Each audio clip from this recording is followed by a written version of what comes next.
Welcome to our virtual flight around Wrangell St. Elias National Park. The photos and information offered here will give you a very good glimpse into the splendor of America's largest and we think most spectacular national park. Just please remember that even the best photo is a sorry substitute for the real thing. Those of you who have flown with us know this. You've been there. Those of you who hope to fly with us someday, or are just interested in flying, geology, the fascinating history of this area, or Alaska in general, keep in mind the old expression, words are the finger pointing at the moon. Nowhere is this truer than in the overwhelming majesty of the bottomless valleys, massive glaciers, and towering peaks of the Wrangell St. Elias. On the other hand, here is an opportunity to soak up some of the information we discussed during our flights, while not being distracted by all that pesky scenery surrounding the airplane. As a pilot, I continually remind folks to soak up the splendor outside the window rather than spending their entire flight peering through a camera lens or analyzing plate tectonics. But as you'll see, I'm fascinated by all the factual stuff I'm all too capable of boring my passengers with, so here you have it. Now, if this show is a keepsake of a flight you already made, then thanks very much for flying with us. We hope this will help you hold on to great memories and perhaps further clarify what may have been an almost overwhelming amount of sensory input. There is a lot to see and think about out there. Without an airplane, you can barely scratch the surface of the 13 million acres of Wrangell St. Elias Park. That's where we come in. Wrangell Mountain Air offers many options when it comes to getting beyond the end of the road. This show will offer a condensation of highlights of our 3 most popular scenic flights, each one of which makes a successively larger foray into the depths of the park. Or, if we flew you in for a backcountry trip, here's another aerial view of the wilderness you explored on the ground. And finally, if you flew into McCarthy with us from Chitina or elsewhere, you'll once again see the great views you experienced of the Kennecott Glacier Valley. We've also thrown in a few close-ups of other scenery and historical sites you may have seen en route. Enough said. It may be fantasy, but enjoy the flight. We'll begin our flight from the McCarthy airstrip, but we won't even attempt to explain the appealing oddity that is the town of McCarthy. That does have to be experienced on the ground. Even from our airstrip, the view of the 25-mile Kennecott Amphitheater is outrageous, but you ain't seen nothing yet. As we lift off, we'll turn out over the immense terminus of the glacier, and from an aerial perspective, it becomes much more obvious that there really is ice under all that rocky debris. Giant melting sinkholes give us a glimpse into the hundreds of feet of ice which underlie a thin covering of just a few feet of the eroded material carried down by these glaciers. Under our right wing, looking up glacier, we see the old mining town of Kennecott.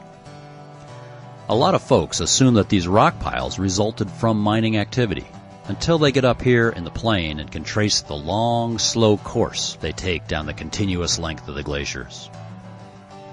We'll continue our climb out over the glacier in order to reduce the noise we make in town, and tease you at the same time with a tantalizing pan of the Root Glacier and its origins at the Stairway Icefall, past Donahoe Peak, and on up to the Kennecott's source, 16,390-foot Mount Blackburn. Then we're going to tear you away and leave the spectacular vista behind. But not to worry. We'll be back, re-entering this valley way up in the scenery we're merely gaping at from here. For now, our route takes us southeast, back over the airstrip in order to follow a succession of river drainages which will give us access to the vast roadless reaches of the park. The Kennecott River, coming right out of the toe of the glacier below us, is soon joined by McCarthy Creek on the left. The town of McCarthy itself sits on the point of land formed by these 2 rivers, but we'll leave civilization behind and head up McCarthy Creek toward the broad Nazina River Valley. Crossing Sourdough Ridge into the Nazina, we'll take a final look back at the great fin-like Porphyry Ridge, which divides the 2 parallel valleys of the Kennecott Glacier and McCarthy Creek as it winds up toward 13,800-foot Wrangell Mountain. This ridge is where the copper lies, at least the purest, most concentrated deposits. Further up the ridge is Bonanza Peak, home to the various highly productive shafts of the Kennecott Company. More on these as we return home. I was a little premature, perhaps, about leaving civilization. Below us in the Nizina Valley, we still see lots of signs of human activity. This valley and its tributaries were also quite active during the mining days, and as a result, a significant amount of private land or inholdings remain within the park boundaries. A few hardy folks still make their year-round homes out here, and those on this side of the Nizina can get back to town via what used to be a well-traveled road. In fact, we'll do a little circle here to get a view of what remains of the old Nizina Bridge. Several of the old uprights remain from what was obviously a major engineering feat, crossing about a half-mile of the sprawling glacial river. And the Nizina is relatively narrow right here. Just a bit upstream, it's almost 1.5 miles wide. At least so it appears. But in fact, the active river itself only occupies a small portion of the overall riverbed. These Alaskan rivers carry so much silt, sand, and larger material from their mountain-grinding glacier sources that they continually clog up whatever channel they're currently flowing in and then have to migrate to a new channel. This process is so constant that vegetation doesn't have a chance to grow in the vacated channels, and as a result, the entire riverbed is one huge gravel pit. Only the very rare glacial outburst flood would ever fill this river bank full. We'll see signs of that a little later on. You can imagine what a challenge bridge building is in this environment. The state of Alaska obviously felt that the mining areas of Dan Creek and the Chittitu Valley offered worthwhile destinations. Of course, the bridge is no longer in use, its approaches having been destroyed by the 1964 earthquake, with subsequent floods finishing the job. The state did have it right, though, since the area's placer gold output was 143,000 ounces by 1959. Continuing up the Nizina, we cross the small airstrips of May Creek and Dan Creek. But before we do, take a look at the vast gash of rock oozing off Sourdough Mountain on our left. We'll see lots of these rock glaciers during our flight, but this one is a particularly good example.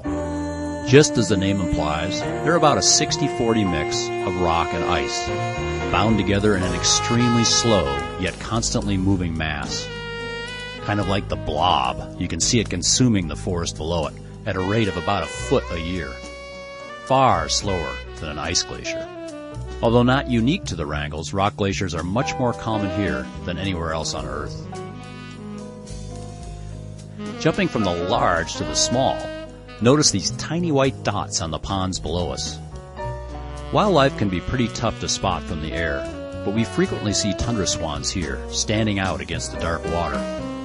Generally, they're in pairs, since they mate for life and tend to return to the same pond every year. Hopefully, later in the summer, a brood of cygnets will trail out behind them. A huge fork in the road appears before us at this point. The confluence of the Chittistone and Nizina rivers offers us a fascinating choice of route. About 100 years ago, the choice was a lot more serious than fascinating. We've been flying along what was known as the All-American Route to the Klondike, which began in Valdez, crossed Thompson Pass or the Valdez Glacier, and followed the Chittana and Nizina rivers. It's easy to imagine how exhausted the stampeders would have been by this point, and why a shorter but icier route would have been appealing. We'll take a little detour for a distant look at the icy route in a moment, then return here to follow the Chittistone Valley over what's known as the Goat Trail, towards Chittistone Pass and the White River, a tributary to the Yukon. By no means easy, the Goat Trail was a much safer route. Incidentally, this is where 2 of our Flightsea routes diverge as well. If we were on our shorter flight, we would stick with the Nizina River and not make the big loop around Chittistone Pass. The 2 routes do rejoin way up the Nizina Glacier. We'll be there in about 20 minutes. Whichever route we're taking, we can't miss what's off our left wing right now. Actually, it's off, under, and towering over our left wing, the mile-high cliffs. Laced with waterfalls, this limestone wall is a giant slice through the geology of the Wrangells. The strata or layering of the limestone is very apparent, so it's easy to visualize millennia of sea animals contributing their calcium-rich shells to its undersea formation. It's a long look back, of course, over 200 million years. Approaching the upstream end of the 5-mile-long cliff, the forces which transported these layers from ancient equatorial seas are quite striking. Huge folds in the layers, some over 180 degrees, are perfect demonstrations of the tremendous forces at play as two of the Earth's massive tectonic plates collided right here along the Wrangell and St. Elias ranges. And don't look now, but right behind us comes another mess of rock, known to geologists as a terrain, slamming into North America, the Chugach Range. Not to worry, we should be able to outrun it since we're doing about 150 miles per hour, and the Pacific Plate is doing about 5 inches per year. The geology of the Wrangells is a fascinating mishmash, given the ongoing accumulation of generally ocean-formed landmasses which have joined North America along the Alaskan coast. Later, as we climb higher into the mountains, we'll be going forward through time. But down here at the canyon bottom, we're looking at 2 early layers of Wrangellia, the terrain which predominates from here all the way up through the Talkeetna Mountains, themselves crashing into the Alaska Range close to Denali. The easiest way to visualize this whole process is to imagine separate chunks of ancient land formations, the terrains, being carried along on a ridiculously large, slow conveyor belt. The belt is the Pacific Tectonic Plate, which slides under North America along a series of west coast faults, and in so doing scrapes its cargo off on the edge of our continent. The plot, not to mention the continent, thickens, however, since the leading edge of the Pacific Plate melts as it is forced under the lighter rock of the continental plate, subsequently bubbling upward as volcanoes, thus forming the younger, highest peaks of the Wrangells. We'll see those soon enough as well. Just before we leave this rather heavy subject, however, notice the distinct line between 2 layers at the bottom of the mile-high cliffs. The dark rock below is the basement layer of Nikolai Greenstone, a very old submarine lava flow, which is capped by the Chittestone limestone, which forms most of the cliff. The seam between those rocks will show up off and on throughout our flight, but it will be most visible near the mining areas of Kennecott. For good reason. That contact zone is where the copper forms. Back to that later, too. Okay, let's get a little more modern here and check out something much faster. Glaciers. Yeah, well, not that fast, I guess, but it is all relative. We can now see up the Nizina River to its source, the Nizina Glacier. And a spectacular source it is. Many of those dirty chunks of ice we're looking at are football fields in size, and they are floating. So, to quote the cliche, that's just the tip of the iceberg, and that is a big lake. You can also see the old arc of debris which the glacier plowed up at the lake's end, a terminal moraine. At one point during the glacier's recent retreat, that dam of dirt and rock completely sealed the river channel, forming an even larger lake. The rapid escape of water through the breach at the far side would have caused quite a glacial outburst flood downstream. Remember the condition of the Nizina Bridge? And what is with all this dirt? There are lots of ways to think of glaciers. Certainly they are rivers of ice, but they're bulldozers and conveyor belts too, slowly grinding and carrying away the mountains they run through. The very fine powder, called glacial till or flour, remains suspended in the resulting rivers as they flow along. Each river's color is determined by the geology of its valley and creates a mixing paint-like interface when 2 rivers merge. There's much more red iron in the rock upstream on the Nizina when compared with the grayer water of the West Fork. Alright, we'll do a 180 here and give the right side of the plain a close-up view of the mile-high cliffs as we rejoin the Chittestone River. We do like to keep it fair. It's amazing how those waterfalls carve huge bowls into the rock as they fall. Limestone is a very soluble rock. Even mist slowly dissolves it. Chitna, Chittatu, Chittestone. That prefix comes up a lot, for good reason. In Atna, the local native language, it's the prefix for copper. Aha, Atna. Nikolai Pass, just to our right, is named for Chief Nikolai of the Ahtna, a very large presence when the first white people arrived here. Although the Ahtna didn't have permanent settlements this far up the Chitna Valley, they did have seasonal hunting camps right in this area. And the copper nuggets they were known for, and which were a hot trading commodity with the tribes on the coast, were from these stream beds as well. Northeastbound up the deep Chittastone Canyon, we want to keep our eyes open for white dots again, this time larger. Both Dall sheep and mountain goats are frequently spotted along these ledges. It's absolutely astounding where these animals hang out, particularly the goats.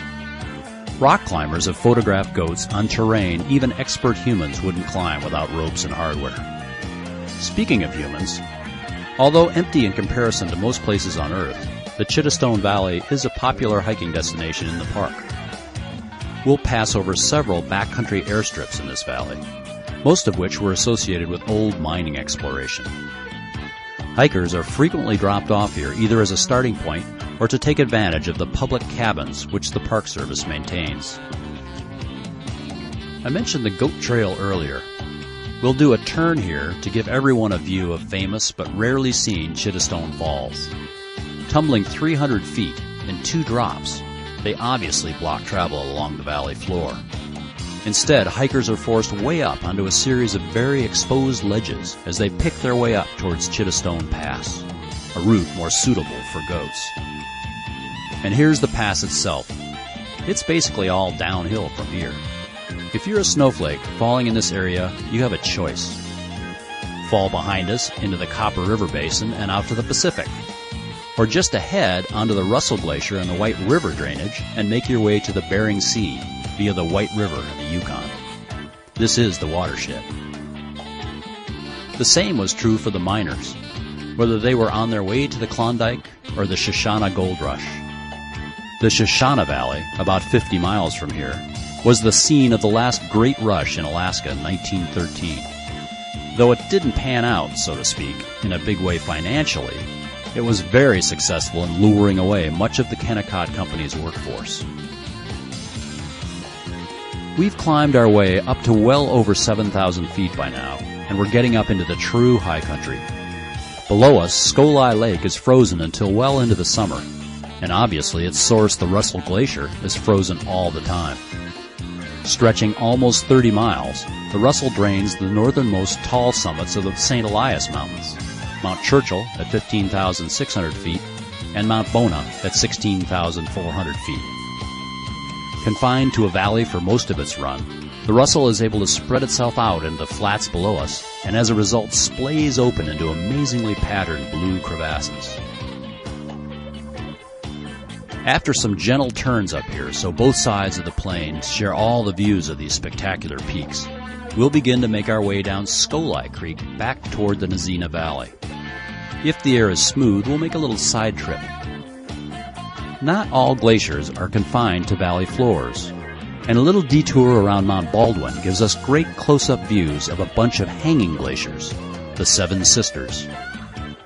Hanging glaciers are wildly steep and moved more by gravity than by the weight of ice behind them, as is the case with valley glaciers. Occasionally, huge chunks or towers of ice known as seracs give spectacular displays as they break off the bottom edge of hanging glaciers, free-falling thousands of feet. We may not see this in action, but the icy debris is quite visible below us. Emerging from the hole-in-the-wall glacier and back into the Skolai Valley, we're faced with an onslaught of color. On the far side of the valley is the Golden Horn, a limestone outcropping, garishly colored by volcanic impurities rich in hematite, one of the most common iron ores. This mineral-rich area attracted both miners and geologists. As a result, much is known about it. Imagine a shallow sea, almost 300 million years ago, with strong tidal currents and lava either falling in from shore or oozing out underwater. The calcium-rich shells are still visible as fossils today, if you care to get low enough to see them. Supposedly, many are nearly in the positions in which they grew, complete with the fronds of plants which fell over them on the ocean bottom. Or you could save a lot of hiking and just go to Hawaii to find a modern equivalent. More of the same formation appears on the left side of the airplane too. The creek, and an earlier glacier sawed it right in half. Scollay Creek empties out into the Nizina Glacier right where it's formed by the confluence of two other great glaciers, the Wrangell and the Rhone. In fact, straight ahead of us, at the head of the Wrangell Glacier, is Wrangell Mountain, the back side, that is. The other side is the Stairway Icefall, towering over McCarthy. Let's head that way, what do you say? I can't believe I'm not lost anymore. Crossing the Nizina and heading up the Wrangell, we pass over the alternative route to the Yukon we mentioned some time ago. You can just imagine a series of under-equipped, inexperienced gold seekers trying to find their way up over this icy landscape. The fact that there was even a roadhouse a little further up the Rhone Glacier at a place called Whiskey Hill probably didn't help matters. Since a number of them never arrived at their destination, one has to assume that some of the miners are still down in those crevasses. I wonder what kind of civilization will find them when their well-preserved bodies float out into Nizina Lake hundreds of years from now. We'll be crossing some high terrain between here and the Stairway Icefall. That puts us up in the youngest and highest geological layer in the Wrangells. A great example of this more durable volcanic basalt is Chimney Mountain, which towers above the confluence of the Wrangell and Rhone glaciers. The spire of Chimney Mountain is part of a layer of younger lava flows which stretches almost as far as we can see in all directions at the higher elevations. Called the Wrangell Formation, it's the result of about 26 million years of volcanic activity issuing forth at different times from the great peaks which still dominate the area.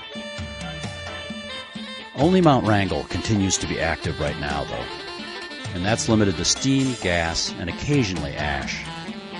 But Mount Churchill behind us had significant eruptions about 1250 and again 1900 years ago, putting out a layer of ash which covered about 130,000 square miles of the Yukon Territory and is still coloring the White River white today.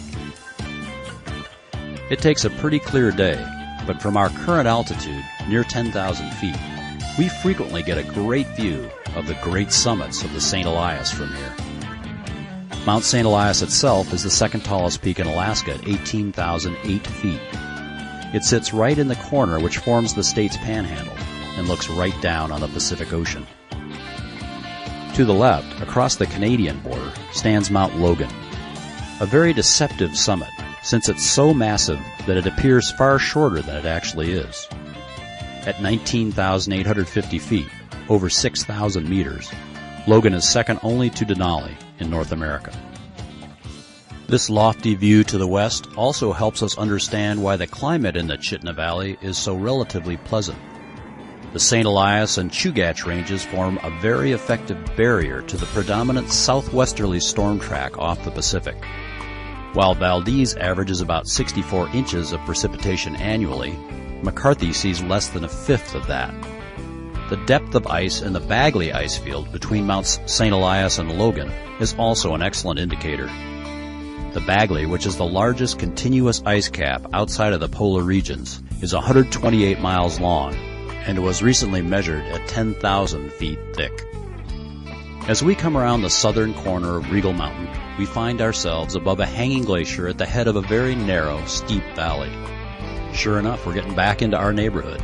This is the very beginning of McCarthy Creek. Town is just a 20-mile kayak trip downstream. Sliding over the last ridge onto the Root Glacier at the base of the Stairway Icefall is an absolute jaw-dropper. True, this view is available from town, but it's a whole other world up here close and personal. Generally, the air is smooth enough for us to sidle right up next to a vertical 1.5 miles of tumbling blue ice. Dropping continuously from over 11,000 feet on Wrangell Mountain down to about 4,000 feet on the Root Glacier, the Stairway is one of the largest ice falls in the world. Now obviously we don't take any chances on our flights, but as we approach the icefall it's not uncommon to hear a gasp in our headsets. Scale is so altered up here that it appears as though you could reach out and touch the blue ice while still hundreds of feet away. Surrounded by thousands of ice cubes, it's a little hard to grasp that many of them are the size of apartment buildings. Raising one wing to permit a view up on the icefall side of the plane gives us another extraordinary sight looking down. The rock-free white surface of the Root Glacier is actually sprinkled with azure blue pools of water. Like perfect prisms, they absorb all the colors of the rainbow except this perfectly pure blue. It's the same reason the sky is blue, only better. What's more, some of this water is flowing wildly, cutting very thin but deep canyons in the ice until the streams disappear into moulins, vertical tunnels which carry the water below the glacier and on down the valley. Now this is a storybook flight, but once again it's textbook too. As we cross the ridge above Donahoe Peak, we enter the Gates Glacier. From its beginning at another large icefall, the Gates continues down its valley, carrying a pattern of concentric circles. Just like tree rings, these ogives reflect the fact that a glacier's movement surges each summer, and also that the velocity of the glacier is greater in the center, where friction from the valley walls doesn't hold it back. Now we've been awfully busy looking down lately, but that's about to change. Many peaks in the Kennecott Basin contribute to its vast accumulation of ice. From Wrangell Mountain past Parka Peak, the Otna Peaks, and Rime Peak, the terrain pretty much hangs in there at 13,000 feet and above. But heading westward into the upper Kennecott Glacier, we fall into the shadow of the 800-pound gorilla of this neighborhood, Mount Blackburn. Once again, scale is completely skewed as we maneuver under the many hanging glaciers which feed the Kennecott from the flanks of Blackburn. It feels as though any avalanche would fall right on us, but of course we're still well clear. Although more visible on the flight into McCarthy from Chittenden, as we turn to head back down glacier, the shoulder of Castle Peak is visible behind the ridges of Blackburn. Now separated by almost 8 miles, Castle Peak was originally the other side of the same volcano, Blackburn, now a mere shadow of its far more massive former self. Some estimates place its original pre-eruption altitude as comparable to Everest. Heading down the Kennecott back toward McCarthy sort of feels like driving down a multi-laned freeway. These long lines of material, which from the air look like gravel but actually include house-sized boulders, are called medial moraines. Tracing them back upstream, we see that the stripes begin where 2 forks of a glacier merge, each carrying the side scrapings from its own valley, which join to become the center of the new, larger glacier. Each colored by its own source geology, by the time they reach the glacier's toe, the medial moraines, which actually insulate the ice below them, have fanned out to almost completely hide all ice from view. On the right side of this freeway is a very interesting side street. Depending on what time of the summer you fly with us, Hidden Lake Valley will either look like it should, a lake, or more like an empty bowl of beached icebergs. Each year, Hidden Creek slowly fills this valley, which is sealed by the Kennecott Glacier, until sometime in July, when enough water accumulates in the lake to float its icy dam and burrow its way beneath the ice. Not reappearing until it emerges at the Kennecott River, this annual flood lasts for days, increasing the river's flow more than tenfold. Donahoe Mountain splits the Root and Kennecott glaciers. We'll make one more turn back up the Root, giving us a great view of the mines and town of Kennecott below our right wing. From up here we can also clearly see why all the development is here in the first place. The contact zone between our old friends, the Nikolai Greenstone and the Chittestone Limestone, is clear as a bell. From the Bonanza Mine, 4,000 feet above town, down past the Jumbo Mine, re-emerging on Donahoe Mountain on the opposite side of the Root Glacier. Plus, there's one more mine, which is just a speck from here. But as we get closer, keep your eyes on the contact zone. Perched right on that cliff is the bunkhouse of the Erie Mine. As we fly quite close, we'll see the old mine shaft in the gully right behind it. Imagine hauling all those materials up this cliff, which they did until their cable tram from the glacier's edge was completed. Eventually, by the time they were done mining in 1938, the miners could walk to work underground all the way from the Bonanza Mine. There were over 60 miles of shaft honeycombing these hills. Here comes a big descending turn back down glacier. It almost looks too tight to make the turn down in this canyon. But it's that matter of scale again. The ice is about a mile wide here. but that's not as big as it used to be. Looking at either edge, we can see what looks like a bathtub ring of unvegetated gray gravel and rock at the base of the valley walls. This lateral moraine shows us that the glacier has lost over 100 feet of depth so fast that plants have not had time to grow. If you've been to Kennecott, you've seen the great view across the glacier to Fireweed Mountain. But 100 years ago, that view was blocked by ice. The Kennecott has also receded nearly a half-mile at its terminus near town. Great views from both sides of the plain here as we rejoin the main glacier. On our right, we look over Donahoe Falls all the way back up the Kennecott to Mount Blackburn. And below us on the left, little tiny dots on the ice, people on a glacier hike. Those crevasses are a whole lot deeper than they look from here. Take that hike if you get a chance. It really puts you in your place. Sometimes we get a little big-headed up here in the plain. So there you have it, a grand tour of Wrangell St. Elias National Park. And we think you'll agree it's the only way to see it all. Which, of course, we didn't.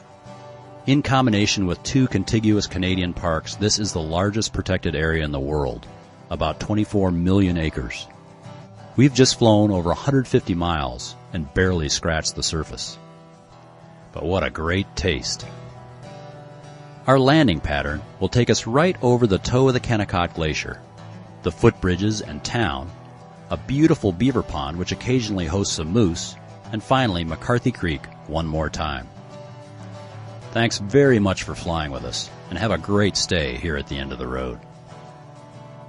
Speaking of the road, which Wrangell Mountain Air may have helped you to avoid, here are a few close-up views of points of interest that we often point out on our flights from Chitina into McCarthy. The Gillahena Bridge, built from 500,000 board feet of timbers in only 8 days. The Tusculana Bridge and Gorge, another remnant of the Copper River and Northwestern Railway, which is essentially what we still drive today. Fish wheels, which we see very fleetingly as we land at the Chitina airstrip.